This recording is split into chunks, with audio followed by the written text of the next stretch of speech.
Hi friends, please subscribe to Amravati Media and press the bell icon for more latest updates. కూటమి సర్కార్పై వ్యతిరేకతకు కారణాలు ఇవే. Telugu Desam party అధికారంలోకి వచ్చి 2 సంవత్సరాలు దాటుతోంది. అయితే ఇప్పటికీ ఆ పార్టీ నాయకత్వం తమ పరిస్థితి ఎలా ఉందన్న అంచనాలు వేసుకోవడం లేదు. మరొక వైపు కొన్ని సర్వేలు టీడీపీ నేతల్లో కలకలం రేపుతున్నాయి.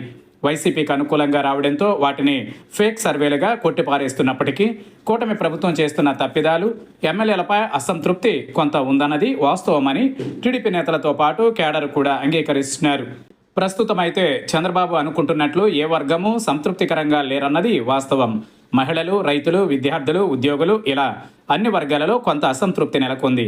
గత ప్రభుత్వంతో పోల్చుకుంటే ఈ కూటమి ప్రభుత్వం పనితీరు, నేతల వ్యవహార శైలి కూడా ఇందుకు ప్రధాన కారణమని పార్టీ నేతలే భావిస్తున్నారు.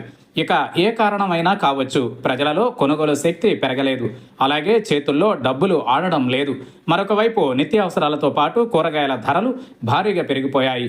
దేశ, అంతర్జాతీయంగా జరుగుతున్న పరిణామాలతో ధరల పెరుగుదల ఉన్నప్పటికీ గతానికి ప్రస్తుతానికి పోల్చి చూస్తే అప్పుడే బాగుందన్న కామెంట్స్ సహజంగా ప్రజల నుంచి వినపడతాయి. ఇక సంక్షేమ పథకాలను సూపర్ 6, సూపర్ హిట్ అని ముఖ్యమంత్రి చంద్రబాబు పదే పదే చెబుతున్నప్పటికీ వాస్తవ పరిస్థితులు మాత్రం అలా లేవన్నది పార్టీలో ఉన్న నేతలందరికీ తెలుసు. కానీ బయటకు మాత్రం అంగీకరించేందుకు ఇష్టపడడం లేదు. కానీ లోపాయికారిగా చాలామంది అంగీకరిస్తున్నారు.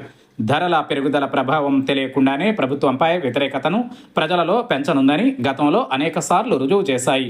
ఇక మద్యం, ఇసుక విషయంలో కూడా కూటమి ప్రభుత్వంపై విమర్శలు వస్తున్నప్పటికీ 2 ఏళ్ల నుంచి సరిదిద్దుకునే ప్రయత్నం చేయడం లేదు. ఇసుక ధర గత ప్రభుత్వం కంటే ఎక్కువగా ఉందని టీడీపీ నేతలే చెబుతున్నారు. ఉచిత ఇసుక అంటూ ఓదరగొట్టిన వాస్తవానికి మాత్రం జనంలో ఇసుక తుపాన్ మామూలుగా లేదు. ఇక మద్యం విషయంలోనూ అంతే. ఎక్కడ చూసినా బెల్ట్ షాపులే అధిక ధరలకు మద్యాన్ని విక్రయిస్తున్నారు. అయినా పట్టించుకునేవారు లేరు, వీటిని అదుపు చేసేవారు లేరు. గత వైసీపీ ప్రభుత్వం దారుణ ఓటమికి కారణమైన మద్యం, ఇసుక విషయంలో కూటమి ప్రభుత్వం ఏమాత్రం దిద్దుబాటు చేసే ప్రయత్నం చేయకపోవడంతో కూటమి ప్రభుత్వంపై వ్యతిరేకత వ్యక్తమవుతోంది. అయితే ఇంకా 3 ఏళ్ల సమయం ఉండడంతో కొంత సర్దుకుంటే అప్పటికి కూటమి తేరుకునే అవకాశాలను కొట్టిపారేయలేకపోయినా ఇప్పటికైనా నాయకత్వం ప్రధాన అంశాలపై ఫోకస్ పెట్టకపోతే జరగబోయే నష్టాన్ని ఎవరూ ఆపలేరు.